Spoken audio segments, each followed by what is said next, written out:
Kerajaan Kediri atau Kerajaan Panjalu adalah sebuah kerajaan besar yang berdiri pada abad ke-12 antara tahun 1042 sampai 1222.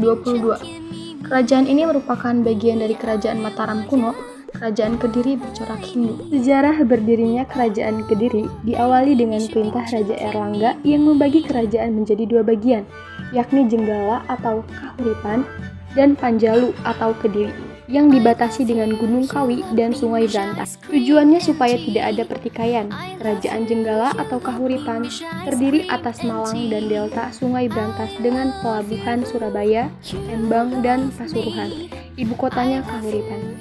Sedangkan Kerajaan Panjalu atau Kediri meliputi Kediri, Madiun, dan ibu kotanya Daha. Kehidupan Kerajaan Kediri dan peninggalan Kerajaan Kediri. Ekonomi. Kehidupan ekonomi bisa dilihat lewat kronik-kronik Cina dengan menyebutkan beberapa hal, di antaranya seperti kerajaan penghasil banyak beras, kemudian banyak barang dagangan yang laku keras di pasaran, termasuk seperti emas, perak, daging, hingga gerabah. Penggunaan uang dari emas sebagai alat pembayaran, adanya polisi dan pajak dari rakyat. Sosial.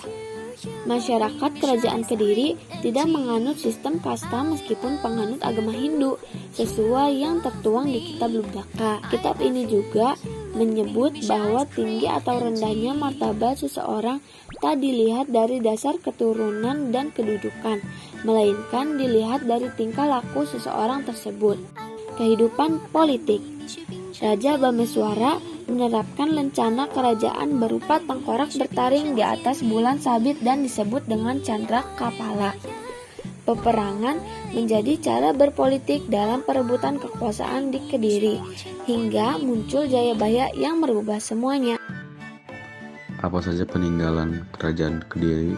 Peninggalan Kerajaan Kediri saksi peradaban masa lalu. Prasasti Sirah Keting pada tahun 1140 Masehi. Peninggalan Kerajaan Kediri yang satu ini berisi mengenai kisah Raja Jawa Warsa yang memberi hadiah tanah pada masyarakat di kerajaan yang dipimpinnya. Prasasti Ngantang pada tahun 1135 Masehi. Isi dari prasasti ini adalah kisah mengenai Raja Jayabaya yang memberi hadiah berupa sebidang tanah bebas pajak pada masyarakatnya di desa Ngantang. Prasasti Jarin pada tahun 1181 Masehi. Isi dari prasasti ini adalah kisah mengenai Raja Gandra yang membuat atau memberikan sejumlah nama hewan seperti tikus hingga kebo. Prasasti Kamulan pada tahun 1194 Masehi. Berisi mengenai kisah Raja Kartajaya yang mendeklarasikan kemenangan Kerajaan Kediri saat berperang melawan musuh di Katang-Katang.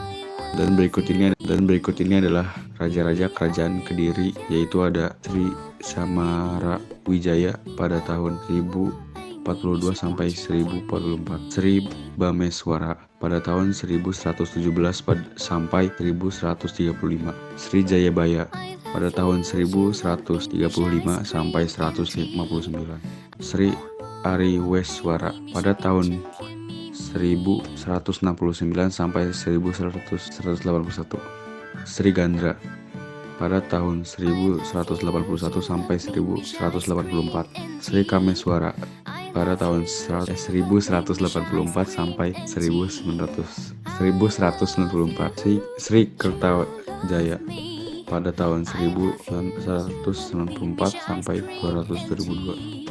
Dan raja yang paling terkenal di Kerajaan Kediri yaitu Jayabaya adalah Raja Panjalu yang memerintah sekitar tahun 1135 sampai 1159. Dengan nama gelar Abhisekanya yang digunakan ialah Sri Maharaja Sang Mahapanji Jayabaya Sri Warmeswara Madhusudana Awatara Nindita Sutri Singha Parakrama Utunggadewa. Pemerintahan Prabu Jayabaya dianggap sebagai masa kejayaan Kerajaan Panjalu. Peninggalan sejarahnya berupa prasasti Hantang pada 1135, prasasti Talan 1136, dan prasasti Jepun 1144, serta yang terakhir Kakawin Baratayuda 1157.